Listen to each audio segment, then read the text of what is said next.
We're talking about the all-new Edible SLO magazine tonight. We're speaking with Eric Carlstedt, who publishes the magazine with his wife, Carrie Crane. Welcome to the program. Thanks for having me. Well, we're happy to have you here. And for people that are unfamiliar with Edible, not just Edible SLO, but all of the Edible magazines, Right. Tell us a little bit about how it all works and what the community's all about.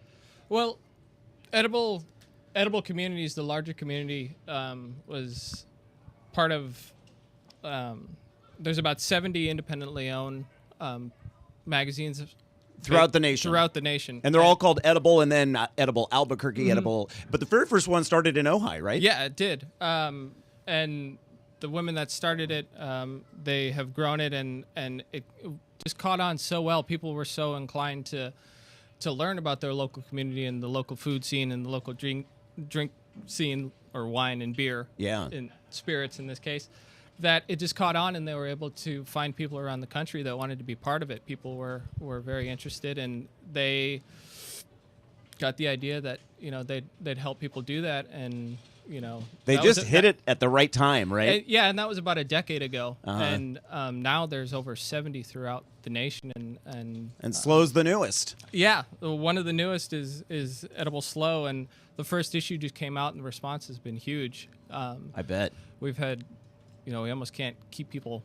stocked enough. That's we good. keep getting calls for, can we have more magazines? And it's free. We should mention it's free, so Yeah. people can pick it up. I picked up a copy at New Frontiers. How many other places can people find it?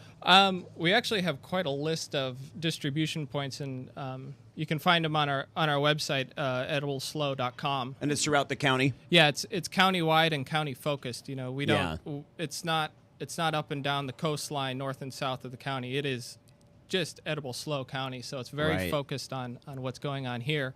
And there's places just in town here, Del Monte Cafe and SLO Farmers Market, of course, the Granada Hotel, and then all over Cambria.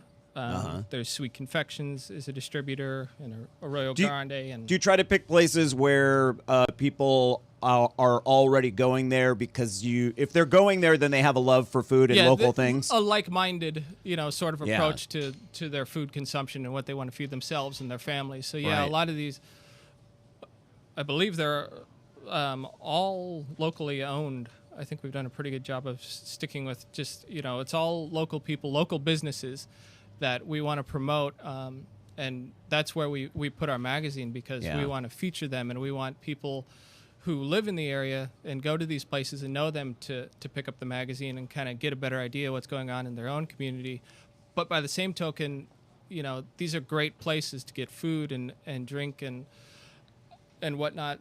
And as people come through town, tourists and whatnot, we want them to pick up the magazine too. That's how I got into edibles, by picking up the ones in Santa Barbara. Right. And that's where, we came across it, is just traveling, as you travel around the country. A great way to get to know what's going on in the area you're at is to pick up an edible magazine. If they have one, you're set. Now, your wife Carrie was telling me that as a publisher of Edible, you have a lot of autonomy for what goes in the magazine, how it's laid out, all that. Yeah, it's very much it's similar to a franchise, but it's almost all the good parts of the franchise. You have that support system. You're part of this. Those 70 publishers are all communicating constantly via email, and they're a resource. And you have people that have been doing this since the beginning, and you have other new people, and there's just this vast amount of information to be gleaned from these folks. Where do you come up with the story ideas?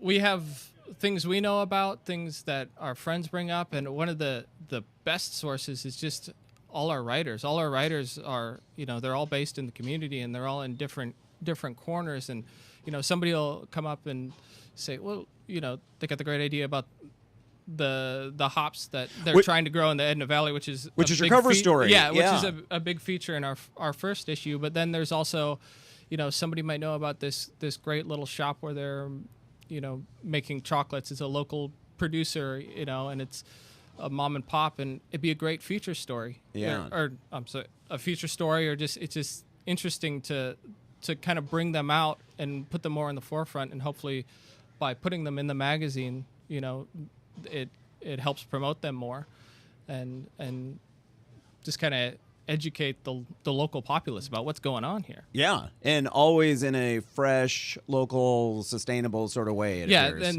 And that's what we're going for. Is it's local. Well, local. Right? You Yeah, know? no, it's a great fit for us here at Market Fresh, and that's why we're happy to team up with you over the next several months. Yeah. We'll be featuring articles that will be coming up in the next issue and that sort of thing, and meeting some of the people a little more in depth. You know, going. I think that'll be really exciting. Is getting people up here to talk about what they're doing, you know, themselves. You know, it's a great venue. What's the web address?